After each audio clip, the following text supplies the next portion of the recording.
રાષ્ટ્રીય બાળ સ્વાસ્થ્ય કાર્યક્રમ અંતર્ગત ખેડા જિલ્લામાં 10,500 થી વધુ બાળકોને નિઃશુલ્ક ચશ્મા આપવામાં આવ્યા.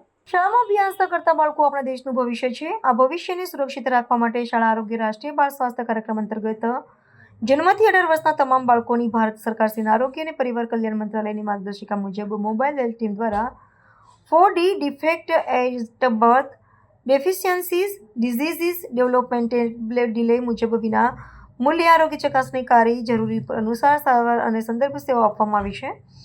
જેના ભાગરૂપે ચાલુ વર્ષે પણ શાળા આરોગ્ય કાર્યક્રમ હેઠળ અત્રેના જિલ્લામાં 0 થી 18 વર્ષના બાળકોની આરોગ્ય ચકાસણી હાથ ધરવામાં આવી છે.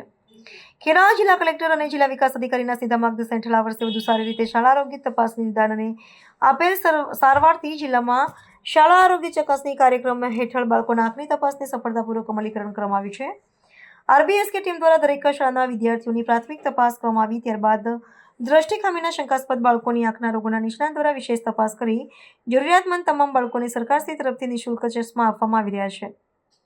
અત્યાર સુધીમાં ખેડા જિલ્લામાં આરબીએસકેની 35 મોબાઈલ હેલ્થ ટીમ દ્વારા કુલ 4,95,342 વિદ્યાર્થીઓની તપાસ કરવામાં આવી, જેમાં 12,000 જેટલા વિદ્યાર્થીઓમાં દ્રષ્ટિ ખામી હોવાનું નિદાન થયું છે. જેમાં 10,500 થી વધુ બાળકોને નિઃશુલ્ક ચશ્માનું વિતરણ કરવામાં આવ્યું છે.